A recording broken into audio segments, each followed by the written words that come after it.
बिहार में क्रांति होने को है, ये बार बार कहा जा रहा है, पर ऐसा क्यों कहा जा रहा है? क्योंकि बिहार के युवा ने और बिहार की महिला ने इस बार मन बना लिया है और कांग्रेस किसी भी चुनाव से पहले कुछ वादे करती है और उन वादों को पूरा करती है। कांग्रेस के वादे हैं किसी के जुमले नहीं, और इसलिए हम अपने वादों को पूरा करते हैं। कांग्रेस ने बिहार की महिलाओं से, बिहार की बेटियों से, बिहार की मांओं से एक वादा किया है, हमारी सरकार बनेगी तो हम माई बहन योजना लागू करेंगे, जिसके अंतर्गत 2500 रुपए प्रति महीना पात्र महिलाओं के खाते में डायरेक्ट जाएगा। बहुत सारे लोग कहेंगे ये करने की क्या आवश्यकता है, और इसके बारे में हम सिर्फ आज पटना में ही नहीं, तमाम जिलों में हमारी एआईसीसी की नेत्रियां, हमारी लोकल नेता नेत्रियां इस पर चर्चा कर रहे हैं।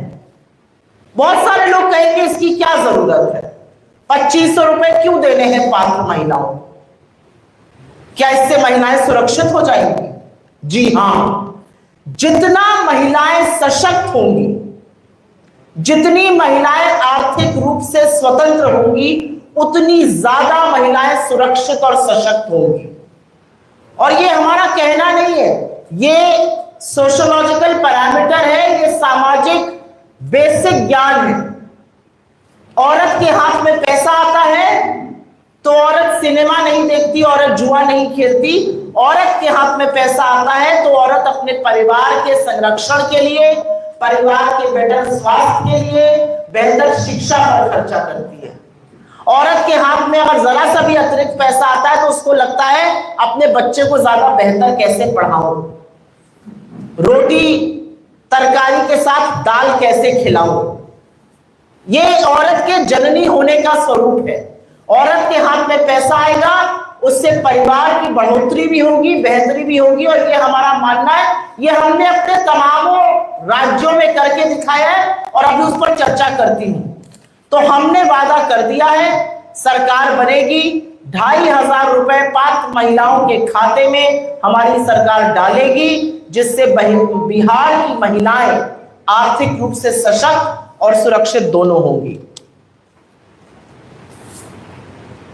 अब आप पूछिएगा कि ऐसे तो बहुत वादे करते हैं लोग, लेकिन हमारे वादों में, हमारी गारंटी में और दूसरों के खोखले दावों में अंतर है। मैं आपको बताती हूं कांग्रेस का ब्यौरा महिला सशक्तिकरण के लिए। दिल्ली में हमारी सरकार थी, हमारी बेहद लोकप्रिय मुख्यमंत्री स्वर्गीय शीला दीक्षित जी। 2008 में उन्होंने लाडली योजना शुरू करी थी, जिसके तहत बच्ची की पैदाइश पर उसे 36,000 रुपए मिल जाते थे, और जब वो कक्षा 1 से 12 की पढ़ाई करती थी तो 25,000 रुपए उसे मिलते थे। जब वो 12वीं में पहुंच जाती थी तो 1 लाख रुपए उसके खाते में आ जाते थे। इससे उस बच्ची की शिक्षा, परिवारों को भी लगता था पढ़ाओ तो पैसा मिलेगा, और इसलिए दिल्ली का शिक्षा का स्तर बाकी जगहों से कहीं ऊंचा हुआ बच्चियों की शिक्षा के मामले में। हमारी कर्नाटका की सरकार बनी, हमने वादा किया था कि हम गृह लक्ष्मी योजना लाएंगे और गृह ज्योति योजना लाएंगे। कर्नाटका की हमारी सरकार 2000 रुपए सीधा बैंक खातों में पात्र महिलाओं के डाल रही है, जिससे करीब करीब 1.5 करोड़ महिलाओं को और उससे ज्यादा परिवारों को फायदा मिल रहा है।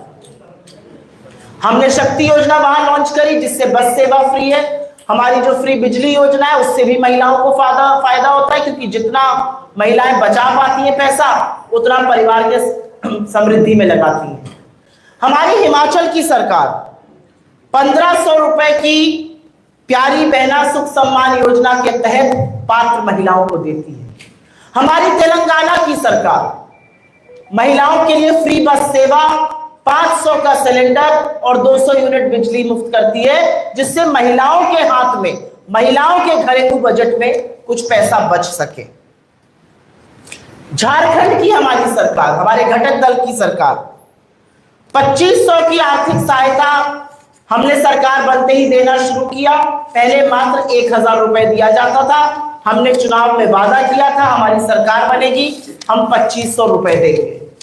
और ये कोई महिलाओं को देकर हम बहुत बड़के मनई या बहुत बड़े आदमी नहीं बन रहे, ये उनका हक है, ये उन तक पहुंचना चाहिए। ये पात्र महिलाएं जी तोड़ मेहनत करती हैं, घरों को चलाती हैं, समाज में एक बड़ी महत्वपूर्ण भूमिका निभाती हैं। हो सकता है वो रोज सवेरे 9 से 5 दफ्तर ना जाती हो, लेकिन वो जितनी मेहनत खेत खलिहानों मजदूरी में परिवार को पालने में नागरिक बनाने में जुटी रहती है, उसके लिए बहुत छोटी सी चीज है, लेकिन ये करनी जरूरी है, क्योंकि महिला को सशक्त करने का डायरेक्ट सबसे अच्छा तरीका आर्थिक सशक्तिकरण है। बिहार में ये क्यों जरूरी है? अब सवाल होगा कि ठीक है, आपने कर्नाटका में किया, आपने झारखंड में किया, आपने दिल्ली में किया था, आप तेलंगाना में कुछ कर रहे हैं, आप हिमाचल में कुछ कर रहे हैं, बिहार में क्यों जरूरत है? बिहार में इसलिए जरूरत है क्योंकि जो जातीय सर्वेक्षण यहां पे छपा था उसमें कुछ बहुत जरूरी तथ्य सामने आए और वो बिहार की आर्थिक बदहाली दिखाते हैं। वो दिखाते हैं कि महिलाएं उस आर्थिक तंगी से किस कदर जूझ रही है। असलियत यह है कि करीब करीब 94.5 लाख परिवार 6000 रुपए से कम पर मासिक गुजर बसर करने को मजबूर है। 94.5 लाख परिवार मतलब 5 करोड़ से ज्यादा लोग महीने के 6000 रुपए से कम कमा रहे हैं और उसी में किसी तरह से अपनी गुजर बसर कर पा रहे हैं।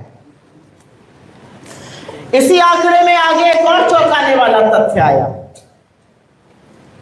82 लाख ऐसे परिवार हैं जो 10,000 रुपए से महीने में कम कमा रहे हैं और उनकी आय मात्र 67 रुपए प्रतिदिन है। आज बिहार के पटना के एक अच्छे कैफे में कॉफी पीने चले जाइएगा तो 67 रुपए में शायद कॉफी भी नहीं आएगी। ये असलियत है।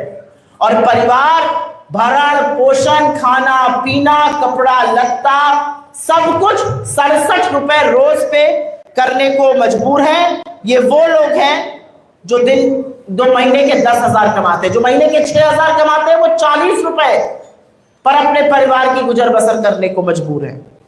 और इसीलिए हमें लगा कि महिलाओं की थोड़ी सहायता जरूरी है। इसलिए जरूरी है क्योंकि महिलाओं पर दोहरा मार पड़ रही है। महिलाओं पर दोहरी मार यह है कि घर के पुरुषों के पास, घर के बेटों के पास, जिनको एक वक्त की रोटी कम काट के पाला की नौकरी लग जाएगी बाबू की, उनकी नौकरी नहीं लगी, वो बेरोजगार है। और महिलाओं पर दोहरी मार इस बात की है कि महंगाई कमर तोड़ रही है और सबसे ज्यादा महंगाई का प्रभाव जो है वो महिलाओं पर होता है। पेट्रोल डीजल 100 सेंचुरी लगा दी, गैस का सिलेंडर 400-500 पे हमारे राज्यों में मिल रहा था, उसको 1200 पर पहुंचा दिया। असलियत यह है 90 रुपए की दाल बिक रही है। इसका असर कभी आप लोगों ने सोचा? और यहां पे इतने सारे पुरुष बैठे हैं, कुछ महिलाएं, सबसे ज्यादा असर महिला पर पड़ता है। अगर एक 4 कटोरी दाल बनेगी और मां के लिए दाल कम पड़ जाएगी तो वो दाल नहीं खाएगी। वो दाल अपने बच्चों को, अपने पति को, बाकी घर के लोगों को खिला देगी, लेकिन वो दाल नहीं खाएगी। और इसलिए यह सहायता बिहार में होनी जरूरी है। अब बीजेपी वालों ने भी कुछ वादे किए थे, उनके वादे भी आपको गिना देती हूं, क्योंकि देखिए जुमले और वादों में एक वस्तुतः अंतर होता है। वादे जब किए जाते हैं तो हर कीमत पर पूरे किए जाते हैं। जब वादे किए जाते हैं तो गारंटी की तरह निभाए जाते हैं। जब जुमले फेंके जाते हैं तो जुमले यहां फेंके वहां भाग जाओ, जुमले वहां फेंके कहीं और भाग जाओ। दिल्ली का चुनाव हुआ, 1 नहीं 2 नहीं ट्रिपल इंजन की सरकार बन गई। वादा किया गया था दिल्ली की महिलाओं को 2500 रुपए महीना दिया जाएगा। एक फूटी कौड़ी दिल्ली की महिलाओं को अभी नहीं मिल रही है। बाकी और क्या क्या वादे किए गए थे और वो कैसे सब यमुना जी में बहा दिए गए वो अलग बात है, उस पर बात किसी और दिन चर्चा करेंगे। लेकिन 2500 रुपए महीने का जो वादा था दिल्ली में, जो जुमला था, वो जुमला ही रह गया। महाराष्ट्र में वादा किया था लाड़की बहना के अंतर्गत 1500 से बढ़ाकर 2100 कर देंगे। आपको पता है 9 करोड़ महिलाओं को वो 1500 मिलने भी बंद कर दिए। जैसे ही दोबारा से सरकार बनी, कटनी छटनी कर 9 करोड़ महिलाओं को उस लाड़की बहना से ही निकाल दिया। बीजेपी का एक और जुमला था, और मुझे याद है मध्य प्रदेश में 1250 रुपए से लाड़की बहना बनाकर 3000 रुपए करेंगे। शिवराज जी ने वादा किया था, शिवराज जी को वहां से हटा दिया गया और उन्होंने भी कुछ नहीं कहा। 3000 रुपए तो भूल जाइए, फूटी कौड़ी नहीं मिल रही है। जिनको 1250 मिलते थे उनको भी पैसा नहीं मिल रहा है। ऐसा ही एक वादा जेडीयू ने, घटक दल ने यहां पर किया था। 94 लाख गरीब परिवारों को 2 लाख रुपए मिलने थे। वो उन 15 लाख की तरह है जो आज भी आपके अकाउंट में आ रहे हैं। वो उन 2 करोड़ रोजगारों की तरह है जो आज भी बन रहे हैं 11 साल बाद। तो जुमले फेंकना और वादा निभाने में बहुत अंतर है। हम फिर से अपनी जो गारंटी है, जो स्कीम है, हम फिर से इसलिए दोहराएंगे क्योंकि महिलाओं के सशक्तिकरण के लिए, और ये मैं फिर से कहूंगी, महिला के हाथ में जब भी पैसा आता है, परिवार ज्यादा शिक्षित, ज्यादा समृद्ध, ज्यादा सुरक्षित और ज्यादा स्वस्थ बनता है। और इसलिए जब बिहार की पात्र महिलाओं के हाथ में 2500 रुपए आएगा, उसका एक वर्चुअस साइकिल ऑफ इकोनॉमी जो कही जाती है वो हम जरूर देखेंगे। और ये हमारी प्रतिबद्धता है, ये बिहार से हमारा वादा है, और हर बार की तरह हम ये वादा पूरा करेंगे। आपके सवालों का स्वागत है। अगर सवाल सो मोटो पे रहे तो अनुग्रह करूंगी। मैं सारे सवाल लूंगी, एक एक करके। सुनील राज जी हैं तेलंगाना से। महिलाओं को पैसा देना पड़ेगा 2500। पात्र महिलाओं को मैं बार बार कह रही हूं, बिहार में की जनसंख्या करीब 14 करोड़ है, उसमें से आधी महिलाएं हैं। कुछ 40 रुपए या 67 रुपए के परिवारों से नहीं आती हैं। पात्र महिलाओं को ये के ऊपर ये योजना लागू होगी, उसका भी एक बड़ा वर्ग है। ये सम्मान राशि के तौर पे आप लोग दे रही हैं, सम्मान एक बिहार की महिला मांग रही है, ऐश्वर्या राय है, वो न्याय मांग रही है, क्या उसको भी न्याय दिलाएंगी? क्या वैसी महिलाओं को भी कांग्रेस और सुप्रिया से न्याय दिलाएंगी? निजी जीवन पर राजनीतिक मंच से मैं कोई टिप्पणी नहीं करना चाहती हूं। इसलिए नहीं करना चाहती हूं क्योंकि अगर मैं एक बेटी की बात करूंगी तो मुझे फिर और भी बहुत सारी बेटियों की बात करनी पड़ जाएगी, और उसमें जदयू से लेके भाजपा भी कटघरे पे खड़ी हो जाएगी। अगर मैं एक महिला के हक की बात करूंगी तो फिर यहाँ के मुख्यमंत्री से प्रधानमंत्री की भी धज्जियां खोलनी पड़ेगी। तो मेरा मुंह मत खुलवाइए। मुझे ऐसा लगता है कुछ चीजें निजी पारिवारिक इशू होते हैं, उस पर मैं राजनीति नहीं करना चाहती हूं। हमारी बिहार के नेत्रियां और नेता स्वतंत्र हैं, वो इस पर आपसे चर्चा भी कर चुके हैं। मैं बिहार आकर किसी के निजी जीवन पर टिप्पणी करूं, मुझे लगता है ये राजनीतिक मर्यादा नहीं है। सुप्रिया जी, अलायंस पार्टी ने, आपकी आरजेडी ने पहले इस योजना को लाने की घोषणा की और अब आप लोग ला रहे हैं। एक कोऑर्डिनेशन कमेटी भी आपने बना रखा है, उसके बावजूद अलग अलग क्यों? आप अलग अलग क्या बात है? ये तो अच्छी बात है। पहले हमारे घटक दल ने कहा, वही बात हम कह रहे हैं। हम दोनों एक दूसरे की बात कर रहे हैं, एक दूसरे की बात को बढ़ा रहे हैं। हमने ये तो नहीं कहा कि उन्होंने कहा तो हम ऐसी योजना, हम तो उन्होंने ये योजना अनाउंस करी, हमने भी ये योजना अनाउंस करी। ये आपकी हमारे गठबंधन की प्रतिबद्धता को दिखाता है कि हम कितने सेम पेज पर हैं। अब हम एक थान के कटे हुए कपड़े तो है नहीं कि वो जैसे जिस दिन वो बोल रहे हैं उसी दिन हम बोलेंगे। उन्होंने अनाउंस करी, हमें हमारा भी मन था ये करने का, हमने भी अनाउंस करी।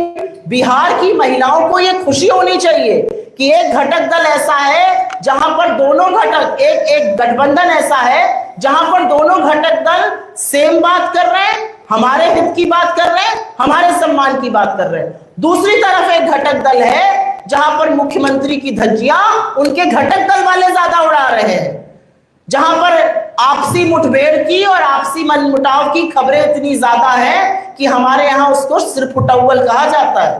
तो हमारा गठबंधन तो एक ही तरह की बात कर रहा है। भाजपा इस पर आरोप लगा रही है कि क्रेडिट लेने की होड़ है। किस चीज पर? अरे आरजेडी ने किया, अब आप कर रही है। हम तो घटक दल है, हम तो एक साथ चुनाव लड़ेंगे, तो हम एक दूसरे को भी क्रेडिट देंगे और क्रेडिट लेंगे भी। भाजपा के पास आज बिहार में कोई मुद्दा नहीं है, ना कोई चेहरा है, ना कोई मुद्दा है। और असलियत यह है कि भाजपा जिस तरह की राजनीति और जिस तरह से नीचे से जमीन काट रही है मुख्यमंत्री जी की, वो भी जानते हैं, और आप जैसे प्रबुद्ध पत्रकार वो मुझसे ज्यादा जानते हैं। तो भाजपा के लोग क्या कह रहे हैं और क्या करना चाह रहे हैं, ये आप मुझसे बेहतर समझते और जानते हैं। क्यों मेरे मुंह से वो कहलवाना चाहते हैं जिस पर आप लोग प्रेस क्लब में खूब चर्चा करते हैं। मोदी आ रहे हैं बिहार, लगातार उनका दौरा जारी है और भी अन्य जगह है, तो ऐसे में क्या लगता है कि क्या विधानसभा चुनाव में ऐसा जाने का उनका यहाँ पे आना? नहीं, मोदी जी विधानसभा चुनाव में काफी जगह गए थे, कर्नाटका भी गए थे, हिमाचल को तो अपना दूसरा घर बताते थे। मोदी जी तेलंगाना भी गए थे, मोदी जी झारखंड भी आए थे, मोदी जी जम्मू कश्मीर भी गए थे, तो ज्यादा इफेक्ट तो नहीं लगा। मुझे ऐसा लगता है कि जिस परिस्थिति से इस समय यह देश गुजर रहा है, बिहार प्राथमिकता है, हम सबकी प्राथमिकता है। बिहार तो तर्पण और अर्पण की भूमि है। क्या मोदी जी कुछ वक्त जो देश में हो रहा है उस पर केंद्रित नहीं कर सकते हैं? आपको नहीं लगता कि बजाय बिहार आने के मोदी जी को शायद सर्वदलीय बैठक में जाना चाहिए था? मैं तो कहती हूं चलिए आप बिहार आए, आपने यहां पर हंसी ठिठोली करी, सब कुछ हुआ, आप वापस पहुंच गए शाम को और आप सर्वदलीय बैठक में नहीं आए, आप दूसरी सर्वदलीय बैठक में नहीं आए, आप दिल्ली में थे, आप पार्लियामेंट का स्पेशल सत्र नहीं बुला रहे। एक जगह का प्रेसिडेंट बार बार कहता है मैंने सीज फायर कराया, ट्रेड की धमकी दी, मोदी जी कुछ नहीं बोलते। मोदी जी बिहार आ रहे हैं, मोदी जी के पास बॉलीवुड के चमकते हुए सितारों के साथ एक फंक्शन अटेंड करने का टाइम है। मोदी जी केरल के एक प्रचार में गए, मोदी जी आंध्रा के मंच पर बैठकर टॉफी से हंसी ठिठोली कर रहे हैं, मोदी जी राजस्थान जा रहे हैं, मोदी जी गुजरात जाके रोड शो और रैली कर रहे हैं, मानो इस देश में कुछ हुआ ही नहीं हो। और उनके लोग वीरांगनाओं के जज्बे और जोश पर सवाल उठा रहे हैं। इस देश के 28 निर्दोष लोगों की जिन 3 आतंकवादियों ने निर्मम हत्या करी, वो आज भी फरार हैं। और अब रिपोर्टें आ रही हैं कि उन्होंने 3 और ऐसे कांड किए थे, पुंछ में किए थे, गंदेरबल में किए थे, कई जगहों पर किए थे। तो मोदी जी की प्राथमिकता क्या है, ये देश जानना चाहता है। प्रिया जी, जिस तरीके से आप लोग मातृत्व योजना की बात कर रही है, लेकिन नीतीश कुमार जब आप लोग के साथ विशेष राजनीतिक दर्जे की बात होती थी, क्या विशेष राजनीतिक दर्जे की आप लोग के साथ है कि पूरा होना चाहिए, जिससे इसको की जरूरत नहीं पड़े? देखिए, 20 साल से मुख्यमंत्री आप हैं, आपने कई बार इस मुद्दे को उठाया। बीजेपी 11 साल से केंद्र में सत्ता पे है। अगर विशेष दर्जे की मांग पूरी नहीं हुई है तो ये आप किसका फेलियर, किसकी विफलता बताइएगा? ये बीजेपी की और जदयू की विफलता है। और इसलिए विफलता है क्योंकि आपके डीएनए पर सवाल उठाने वाले के साथ चलिए आप खड़े हैं, वो आपकी आउटलुक है, वो आपकी राजनीति है। लेकिन बिहार के लिए तो स्पेशल पैकेज मांग लेते, बिहार के लिए तो विशेष दर्जा मांग लेते। आज असलियत यह है कि नरेंद्र मोदी को इस देश ने 240 पर लाकर खड़ा कर दिया। वो 2 बैसाखियों के सहारे हैं, एक उनकी बैसाखी नीतीश जी है और दूसरी चंद्रबाबू नायडू है। अगर नीतीश जी चाहते तो बिहार के लिए बहुत कुछ कर सकते थे। मोदी जी का सर्वाइवल उनके घटक दल पर है, लेकिन आपको विशेष राज्य का दर्जा नहीं मिला। तो सवाल तो उनसे पूछे जाएंगे जो सत्ता में हैं, सत्ताधारियों के साथ हैं और 1-2 साल से नहीं, 2 दशकों से, 20 साल से मुख्यमंत्री हैं। बिहार को अगर दर्जा नहीं मिला तो ये किसका फेलियर है? बिहार के लोग अगर पलायन कर रहे हैं, बिहार में अगर युवाओं के लिए नौकरी नहीं है, बिहार में अगर यह स्थिति है कि करीब 5 करोड़ लोग 40 रुपए रोज पर गुजर बसर कर रहे हैं, ये किसकी विफलता मानी जाएगी? इस पर कौन जवाब देगा?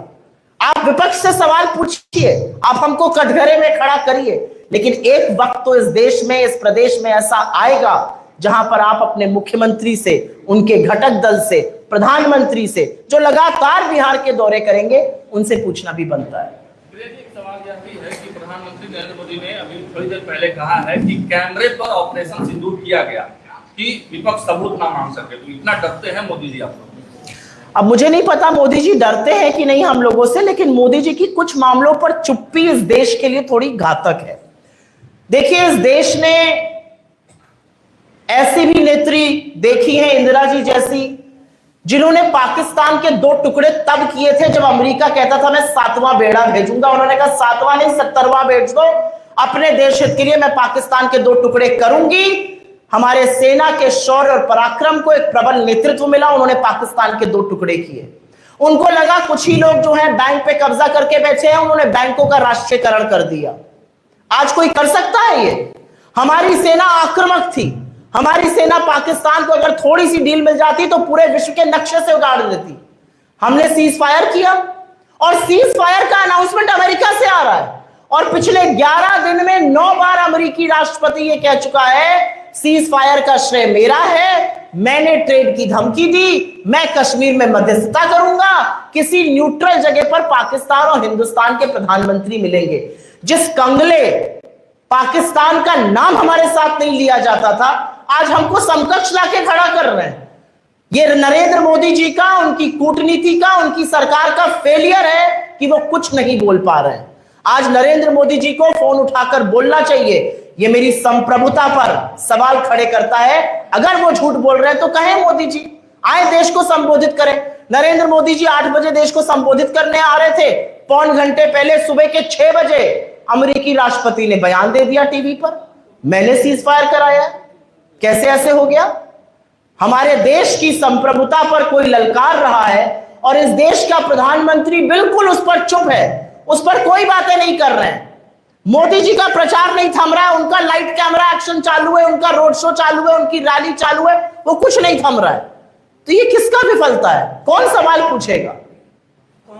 कांग्रेस का सीज फायर के खिलाफ है क्या? कांग्रेस जंग चाहती थी क्या? कांग्रेस का यह मानना है कि चुनी हुई सरकार जो भी निर्णय लेगी हम उस निर्णय के साथ खड़े हैं।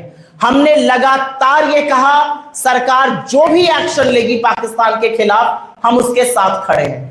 हम पूरी तरह से साथ खड़े थे, पूरा देश साथ खड़ा था, जज्बा था देश का, कुछ और कर गुजरना था। हम ये कह रहे हैं अमेरिका हमारा सीज फायर अनाउंस करे, ये नाकाबिले बर्दाश्त है। मुझे लगता है इससे आपका भी उतना ही खून खौला होगा जितना हमारा खौला। अमेरिका कौन होता है हमारी पंचायत करने वाला? अमेरिका की क्या हैसियत की बोले कि सीज फायर करा दिया? अगर अमेरिकी 28 नागरिक मारे गए होते तो क्या डोनाल्ड ट्रंप सीज फायर कराते? सवाल इस बात का है। नीतीश कुमार 500 रुपए महिलाओं को नहीं दे पाए 20 साल में, 2500 रुपए आप लोग कैसे दे पाएंगे? कहां से? क्योंकि नीतीश कुमार जी की नियत नहीं थी पैसा देने की। नीतीश कुमार जी की नियत इसलिए नहीं थी क्योंकि उनको लगा कि वो बिहार को बातों की जलेबी में उलझाए रहेंगे, और वही उन्होंने किया। अगर आपकी नियत होती है तो इंटरनल एक्रूअल से, बजट से आप वो पैसा निकाल सकते हैं, और ये कोई खैरात नहीं है। आपके हाथ में ज्यादा पैसा आएगा, आप उस पैसे को खर्च करिएगा। आप साबुन, तेल, कंघी, अनाज यही खरीदिएगा। जितना आप खरीदिएगा कंपनियां उतना बनाएंगी, जितना कंपनियां बनाएंगी उतना ज्यादा निवेश करना पड़ेगा, जितना ज्यादा निवेश करना पड़ेगा उतने ज्यादा लोगों को रोजगार मिलेगा, जितने ज्यादा लोगों को रोजगार मिलेगा उनके हाथ में उतना ज्यादा पैसा आएगा। इसको वर्चुअस साइकिल ऑफ इकोनॉमी कहा गया है। नीतीश कुमार जी की नियत नहीं थी इसलिए वो नहीं कर पाए। 20 साल में मुझे सिर्फ एक बात बता दीजिए और मैं चली जाऊंगी यहां से। नीतीश कुमार जी ने 20 साल में एक क्रांतिकारी निर्णय बिहार के लिए अगर लिया हो और उससे बिहार का चेहरा बदल गया हो तो उसकी जरूर चर्चा करनी चाहिए।